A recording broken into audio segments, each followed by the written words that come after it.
Te voy a contar lo que ocurrió. A comienzos de julio, los agricultores bloquearon carreteras en la frontera entre Holanda y Alemania. Además, vertieron estiércol en la casa del primer ministro Mark Rutte y de la ministra del recientemente creado Ministerio de la Naturaleza y Política de Nitrógeno, la señora Christiane van der Bol. Todo esto, protestando por las medidas de la Unión Europea que, de cumplirse, dejarían a miles de pequeñas granjas de este país cerradas para siempre. Hacer caso a estos mandatos de la Unión Europea, que se basan principalmente en las normativas para la reducción de emisiones de gases de invernadero, afectaría la producción agrícola de los Países Bajos, que son actualmente el tercer exportador mundial de alimentos después de los Estados Unidos y Francia. Estos mandatos de la Unión Europea aparecen en medio de una difícil coyuntura en el peor momento posible. Un escenario de guerra en Europa, una crisis energética, la sombra de una recesión en los Estados Unidos y los problemas de la cadena de suministro que tienen los anaqueles vacíos en muchos países. Parece mal momento para cerrar una de las despensas del mundo. ¿Y es acaso indispensable que los granjeros del tercer exportador mundial de alimentos sacrifiquen millones de animales y cierren sus granjas para siempre? ¿Qué justificación se da desde Bruselas a estas medidas? Las respuestas a estas preguntas sin duda te asombrarán. Quédate a ver este video, suscríbete y activa la campanita para recibir notificaciones.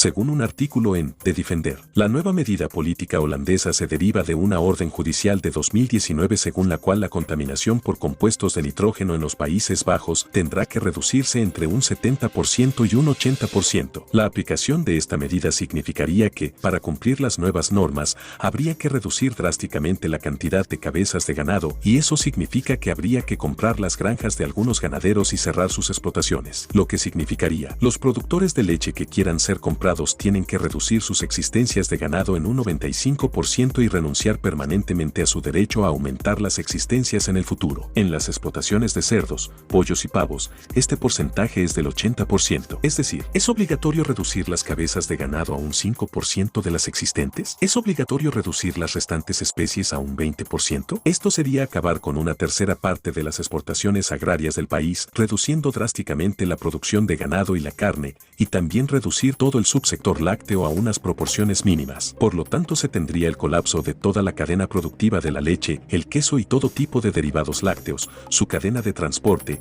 almacenamiento y suministro, que beneficia principalmente a pequeños agricultores, a pequeños propietarios y a miles de trabajadores. La consecuencia más grave sería desarraigar a agricultores que han estado cuidando la tierra por generaciones, siguiendo mandatos de la Unión Europea para pasar la tierra a manos de quien. Según el autor Christian Westbrook, el programa se basa en convertir una de las áreas agrícolas más tecnificadas y productivas del mundo en un área destinada a pastizales y a heno, con el fin de cumplir el proceso de organización de tierras de la Unión Europea. ¿Y tú que ves este video? ¿Te imaginas acabar con una de las zonas agrícolas más productivas del mundo y que además trabaja con altísimos estándares técnicos y ecológicos para convertirla en un pastizal? Dice el artículo, se espera que alrededor de un tercio de las 50.000 explotaciones holandesas desaparezcan para 2030 en lo que algunos expertos describen como la mayor revisión del sector agrícola holandés de la historia. ¿Tiene esto sentido?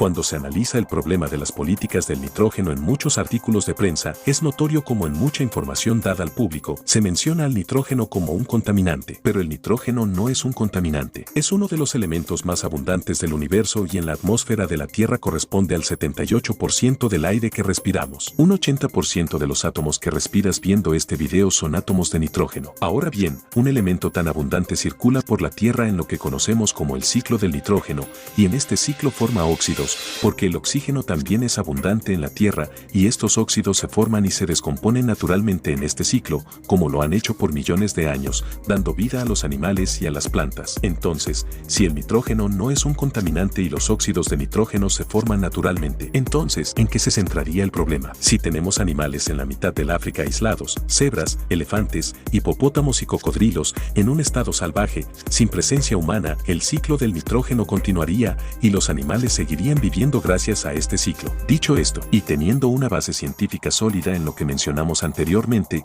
la producción ganadera no está por fuera de los ciclos de la naturaleza, y bastaría tener solamente algunos tipos de producción ecológica más limpias si consideráramos que algunos productos agroindustriales producen contaminación. Pero no sería necesario acabar con un país agrícola por esto, bastaría con mejorar los métodos de producción. La justificación de la Unión Europea consiste en definir a los óxidos de nitrógeno como causantes de algo que los políticos del mundo llaman calentamiento global, que nunca ha sido probado como un hecho científico.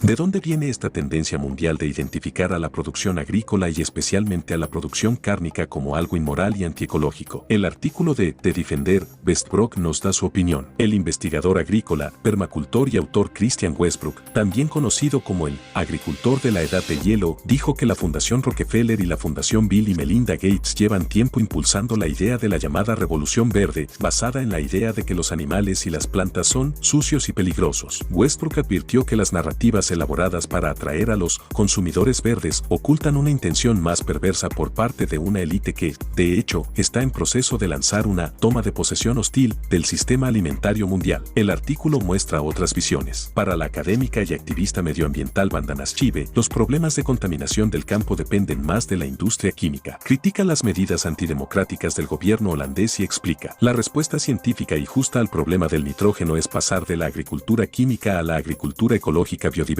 y a la agricultura regenerativa y crear estrategias de transición para que los agricultores se pasen a la agricultura ecológica, que regenera el nitrógeno del suelo al tiempo que libera a los agricultores de los productos químicos dañinos y costosos. Los alimentos sin químicos son buenos para la salud del planeta y de las personas, añade la doctora Shive. El choque entre los agricultores y la Unión Europea, el debate que este ha propiciado entre los expertos y su resolución final tendrá consecuencias en los demás continentes y nos deja preocupantes alertas. Pero lo más importante es, ¿tú qué opinas? Haznoslo saber en los comentarios. Nos vemos en la próxima.